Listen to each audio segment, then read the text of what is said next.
here is Minneapolis. Somalia and I'm Assalamu alaikum, broken news. Specifically, it's the Somali neighborhood within Minneapolis that has recently become controversial due to two figures. Congresswoman Ilhan Omar of Minnesota.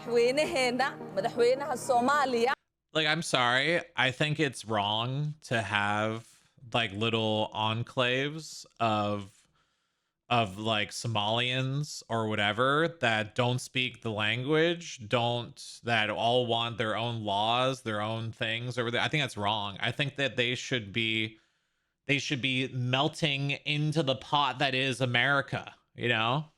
That they should be trying to become Americanized. They should be trying to become like Western people. I don't think it's a good thing that they just get to have their own separate thing. Because if they wanted their own separate areas, why not just live in Somalia still? Why talk about how much your home is always going to be Somalia? You actually love the president of Somalia more than the president of the United States, all this stuff. Like, why would you do that? Why do you have to make an area in the United States into your own personal Somalia? Why just not live in Somalia? Why not just stay there? Yes, she did marry her brother to become a citizen, yes. Dumbing of the United States has arrived. And mayoral candidate Omar Fateh. It's where Democratic Socialist State Senator Omar Fateh is now just 5 points behind Jacob Fry. Dolke Magalada, Minneapolis. There may be no immigrant community. Like, I'm sorry, but I don't know. I think it's wrong. I think it's backwards. I think it's wrong. I do not think that people should be bowing down to Somali customs in Minneapolis of all places. Like, I just don't. I'm sorry. That's not American culture. That's not American language. You should be speaking English. I don't want to be hearing people speak Somali or whatever, or like, I don't know. I don't like it. I think it's wrong. I think that they should be trying to become more American, not just adhering to their own values and traditions and things like that. I'm sorry, but like, I don't know what to tell you, but that's what I think. In the nation more tied to its political leaders than the Somalis in Minnesota. So we decided to go past the clickbait and culture war and explore the community with curiosity. That's what America stands for. I mean, the problem is like the kind of people like, they're like coming over here from Somalia, you know, all that stuff, like trying to tell you what it means to be an American, trying to tell you like who, like, that actually every white male person, Christian, is evil and violent and all that stuff. Like, I don't like that. I don't like people coming over from all over the world to America and trying to tell you what America means and what it stands for.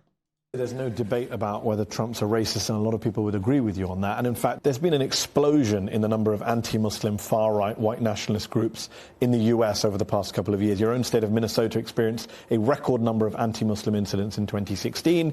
You yourself, I believe, just a few weeks after your election victory, I think you had a cab driver call you filthy and ISIS and threaten to remove your hijab. How much do you hold Trump and the rise of Trump responsible for this explosion of US Islamophobia? Oh, I would actually come very short of holding them exclusively responsible for the rights. I think when you demonize and dehumanize, it is easy for people to commit acts of violence against those individuals, because they no longer see them as a person, as someone who has feelings, who's worthy of respect. And I think that is where we are moving away from the idea that we are supposed to be a welcoming nation. A lot of conservatives in particular. I feel like America is a welcoming nation, but not to people that want to come here and change what it means to be an American, change the culture, change the language, change the religion. That's just crazy. And that specifically is the idea of using the compassion of American Christians against them in order to come over here and enact Sharia law, enact whatever it is. So specifically while crying racism, crying Islamophobia, all this stuff. It's crazy, you know, it really is. I would say that the rise in Islamophobia is a result not of hate but a fear, a legitimate fear, they say, of quote-unquote jihadist terrorism, whether it's Fort Hood or San Bernardino or the recent truck attack in New York. What do you say to them?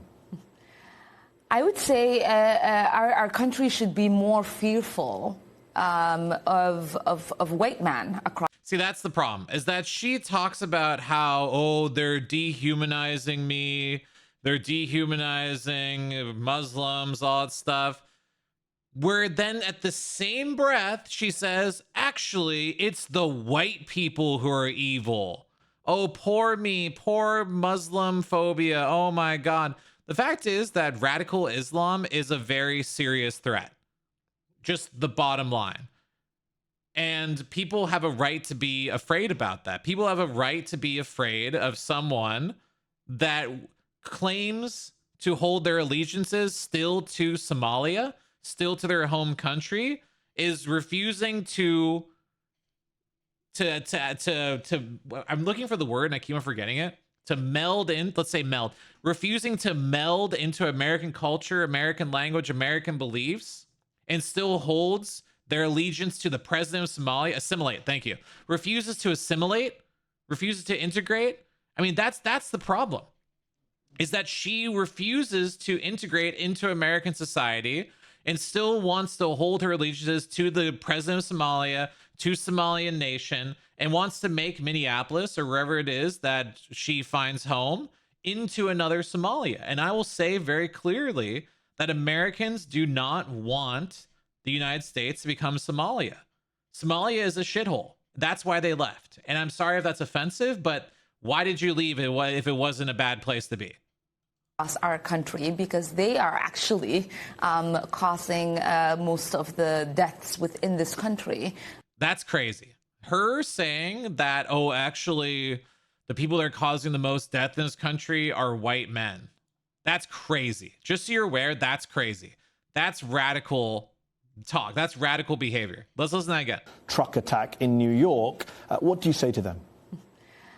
I would say our country should be more fearful of white men across our country, because they are actually causing most of the deaths within this country.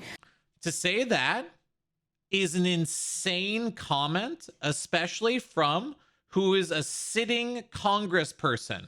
A sitting congressperson, mind you, who refuses to integrate into American culture and constantly wants to dehumanize the people that she is supposed to be representing, while also claiming that her allegiances lie to the president of Somalia and to the Somalian nation. That is absolutely insane. She should have to disavow those comments, and any of her Democrat ilk should also disavow that. The fact that that is considered to be normal is crazy. That is part and parcel of the radicalization of the Democrats right there. And so if fear was the driving force of policies to keep America safe, Americans safe inside of this country, we should be profiling, monitoring, and creating policies to fight the radicalization of white men. I'm sorry. Really clearly, this woman who comes from Somalia as an immigrant just said that we should be profiling white men specifically. That is crazy. Let's hear that again. Americans safe inside of this country, we should be profiling, monitoring, and creating policies to fight the radicalization of white men. She just specifically said that you should be profiling and following and monitoring white men. That is insane. That is insane. That is, the fact that she has any power in this country is so disconcerting. Absolutely. Imagine saying, by the way, imagine saying that about Muslims. Yeah, we need to be profiling and monitoring every single Muslim. She would be freaking out. Imagine saying about black people. We need to be profiling and monitoring all black people. Imagine saying about Jews. We need profiling and monitoring all Jews. Imagine saying that about anyone but a white male. That is a huge problem, an absolutely gigantic problem. The fact is, there is right to be concerned about the rise of radical Islam. We've seen it take over many countries all over the world. Specifically, it is part of their doctrine to lie, to get into power in these places, to enact Sharia law. It is literally in their teachings. Read it, look into it. It is actually part of it. Look at what's happened to London. Look at what's happened to even Iran, which used to be a great place before radical Islam took over. There is reason to be worried about this, especially from someone who does not want to assimilate into American culture and still says that her allegiances lie in Somalia to the Somalian president. That is very scary. You should be very scared of that. But you should be very, very scared of that. That is crazy. I'm sorry. That's crazy. Like everybody's segregated in their own community. But they're walking around in sandals in the winter and you're just going, oh my God. What's it really like? Do they love America? Our children will take a gun to defend national interest of the United States. Our journey took us to a massive open-air Somali mall, which a cop escorted us out of, to Omar Fateh's campaign HQ, to a studio where we interviewed Somalia's parliamentarian who actually lives in Minnesota. Come with us to Minneapolis. We in Minneapolis, man. Murderapolis, bitch, get in tune. That was not the greeting we expected when we pulled into Cedar Riverside. Misconception in my eyes would be that the Somali community are a threat. No, before. Yeah, they're not a threat. Just that man just literally mimed shooting everyone with a gun. Yeah, it's not a threat. Somali. Everywhere we looked in this area, we saw Omar Fateh signs, and his popularity has enraged the right, including Trump's deputy chief of staff, Stephen Miller, and other conservative voices who consider him a travesty. Well, the Democrat Party has become a party that aids and encourages violence. Fateh has indeed made a number of controversial claims. The greatest domestic threat facing the United States comes from, quote, specifically those who advocate for the superiority of the white race. But he's not the It's just crazy. Like, this shit is insane. These are extremists.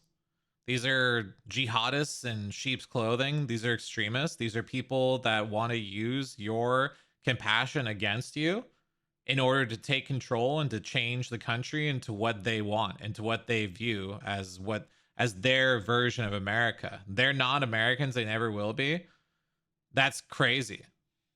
The only Somali politician who's done that. Congresswoman Ilhan Omar, who's elected to Congress alongside AOC in 2018, has invited much controversy herself. Our country should be more fearful of white men because they are actually causing most of the deaths within this country. Yeah, there is nothing more up than to completely pretend that his words have not been recorded. These people are full of You know, I met the head of Somalia. Did you know that? And I suggested that maybe he'd like to take her back, and he didn't want it. Now, while Somalis remain a minority in Minneapolis, Ilhan Omar and Fateh have both struck alliances with white progressives, making them a formidable force. But sometimes this alliance has proven unweak. It's just crazy to me that progressives are willing to essentially throw away their future, their livelihood, their ability to have a functioning America. For what? I don't know. For compassion? It's quite literally toxic compassion. You're inviting in radical Islamics into the country that want to change it into their own little Somalia. For what? So you can say that you're a compassionate white liberal? That's crazy. It's, suicidal empathy. Wieldy like with gender ideology in schools. Somali parents demanded their kids be pulled out of gender classes. One mom told the school board, "We believe that we have a sacred obligation to teach the principles of our faith to our children without being undermined by the schools." This caused one school board member to cry and tell the Somali women that the queer community has been so good to them. We kept walking around looking. But that's also the thing. That's what I find to be so crazy, right? Is that these same people LGBTQ, queer community, whatever the fuck that means. They'll talk about, oh, we're pro-Palestine, pro-Hamas, pro-Muslim, all that stuff. Like, these people don't like you. They don't support you. They don't want anything to do with you.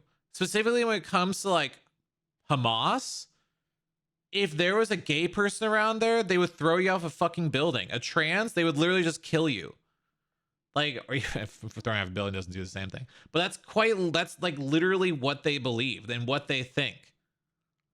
And somehow they want to align themselves with these people. They're the architects of their own destruction. It blows my mind. For interviews, and then stumbled upon an 8th grader playing basketball on one of its courts. Do you want to play one-on-one? Yeah. No, we're cutting that. Get it back. Went off. Did 3. It's just wild to me. It really is. Wasn't just in Cedar Riverside that the Somalis live. We next visited the massive open-air Somali mall just a few miles away where we had a little snag. By the way, if you're enjoying this video, please make sure to subscribe. We can't subscribe, simply don't do it justice. And this footage probably won't do the overwhelming sense of alienation we felt inside it justice either. All right, so we're gonna go inside the Carmel Mall, which is fashioned after an open-air Somali bazaar. There's a fashion store here, some jewelry, totally different style of mall here. You get the henna stand over here. The scale of this mall is enormous. It makes sense that there are about 80,000 Somalis in Minnesota, the vast majority of whom are in this area. So right at the end of this mall, by the way, you have a mosque. Within our community, we usually send money back home to the less fortunate. So up there they have a money place you can send back? It's right there. All right, so this is what he's talking about in the front, a place where you can easily send money back home or wherever. That's also a problem, is that these people, like, they say send money back home. Do you hear his wording? These are not people that want to set roots here. These are not people that are integrating into American culture. What they're doing is using this as an opportunity to steal money from America and then send it back to their home. That's why the other one, not Omar Fatah. That's why Ilhan Omar specifically talks about how her allegiance lies to the Somali president, where she says that her home is Somalia, because that is legitimately what they believe. They want to put roots here for a short amount of time and change it into their version of Somalia, and then bring everything they can back to Somalia and then leave as soon as they came. They don't have allegiance to America. They don't have allegiance to the United States, to this government, to its culture, to its society. They only want to take it for everything they can and then go back home, to fuck off back home. That's the problem. Imagine, by the way, I really hope this never happens, but imagine if there was a war. Imagine if there was a war and we had to call upon selective services. What do you think would happen? None of these people would fight for the United States of America. They would all fuck off back to wherever they came from. Very clearly. That's how you're going to see a change to the situation. If there ever is a war, you'll see all of London clear out from all these people who claim to be English. You'll see Minneapolis clear out from all these people to claim to be Americans. You'll see all these different areas, all these like major immigrant populations. They're going to clear the fuck out.